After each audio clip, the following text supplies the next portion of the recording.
took me a really long time to give in. Um, at first, well, I knew about Marie and Pierre, but I never really knew about Jeanne. I knew, of course, they had children, but I didn't know what had happened to her. And it wasn't until I was a young mother myself at that time. I'm no longer a young mother. My son is now 19, almost 20. How can that be? Um, but at the time I was a young mom, and I remember feeling so upset about what was going on in our country with missing and murdered Indigenous women. And I was talking to my aunt about it, one of my mother's sisters, and she's the one who informed me that in our own family line that we had a woman who was one of the first murdered Indigenous women, and I had never known about it until then. And it really struck me because I was feeling so frustrated already about what was going on with our country. And also at the same time, which, some people call a coincidence, but I call it fate. I was also reading a novel called The Brides of New France, which is the history of white women who came from France. A lot of them were orphans, and who came here to help colonize New France, because so many Indigenous women didn't want to marry these men. So they sent these white women to help colonize New France. So at that time that I was reading this novel and learned about Jeanne, it was like, perfect timing in a way, because I couldn't stop thinking about Marie. And while I was reading The Brides of New France, I kept thinking, well, what about Marie? What about the Indigenous women of that time? Where were they and what was going on with them? And of course, because I had an ancestor who lived at that time, I was so curious about her point of view. And so I went looking for books. I went looking after I read the Bride of New France. I'm like, where are the novels about Marie? And the more that I looked, the more that I realized they didn't exist. And that's when I thought, well, maybe, just maybe, should I maybe try to attempt to write this? Or first I need to do research in a lot of it. And I've never written a novel for adults. I was just working on a collection of short stories at the time, and painting.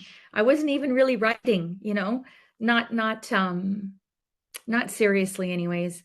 So it took me about 2 years of research. I think I started in 2012.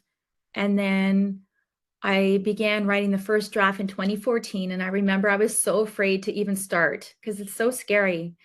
And I remember finding a binder with the handwritten first draft that I began, and it just said in the corner, just start, Danielle, just start.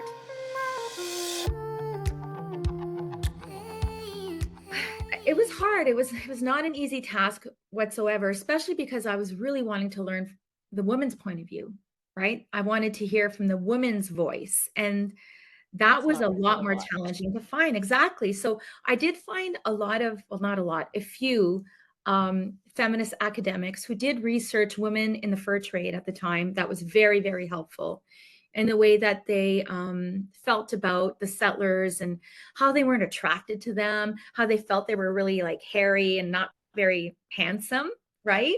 So those little nuggets of facts, historical facts, were really helpful to help me tell the story. So I was very grateful for that. And of course, Algonquin academics and the Jesuit relations, I read parts of that, archival material, deep dive into that.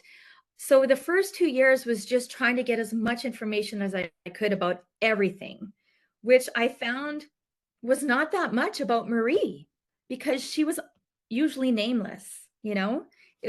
Pierre was mentioned a lot more. I knew a lot more about Pierre because he was a white man.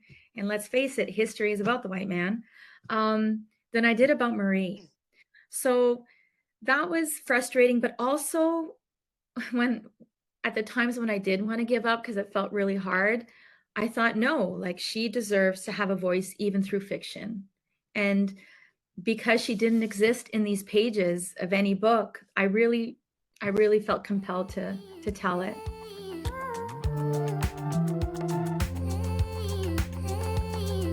During my research, I did find a really interesting detail.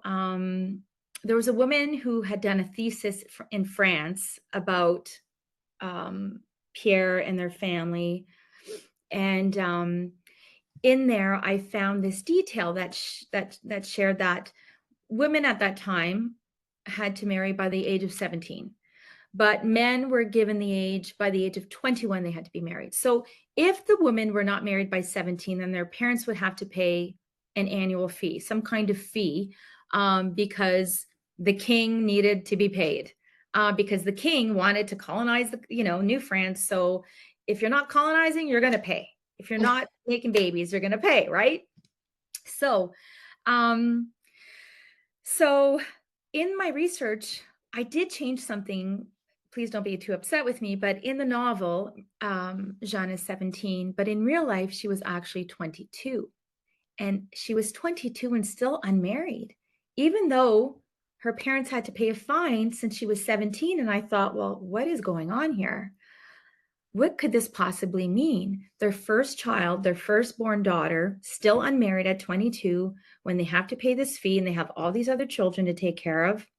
So, perhaps she had a physical impairment. Maybe it was cognitive. Maybe she was in love with a woman, and maybe that's why she refused to marry. So when I thought about that particular thread, it was as if like Jeanne took me by the hand and said, yes, like that's where we're going. This is where we're going. Because for me, when I write, it's my characters who lead me forward. I do not think about plot. I do not write down my outline. My characters literally tell me where to go and I follow them. And she did. She was so adamant. She's like, this is where we're going. This is definitely where we're going. And so I went there, and I just know that it was the right choice because I was able to explore this beautiful love, this love that was once so accepted at a time before the priests arrived, because at that time, two-spirited people, they were seen as being wise and having something extra to offer their tribe. They were seen as extraordinary. And but of course, all that changed after the settlers arrived and Catholicism and everything. So it was really lovely to explore that and to do the research. And there are many books, like researchers, academics who have researched this within many different Indigenous tribes across the world. Of course, it's hard to pinpoint Algonquin and then Wesqueenie, it's too finite, but it was quite clear that there were many different words that were used to explore this love that was accepted and how gender was more fluid. And it was really beautiful to write about that.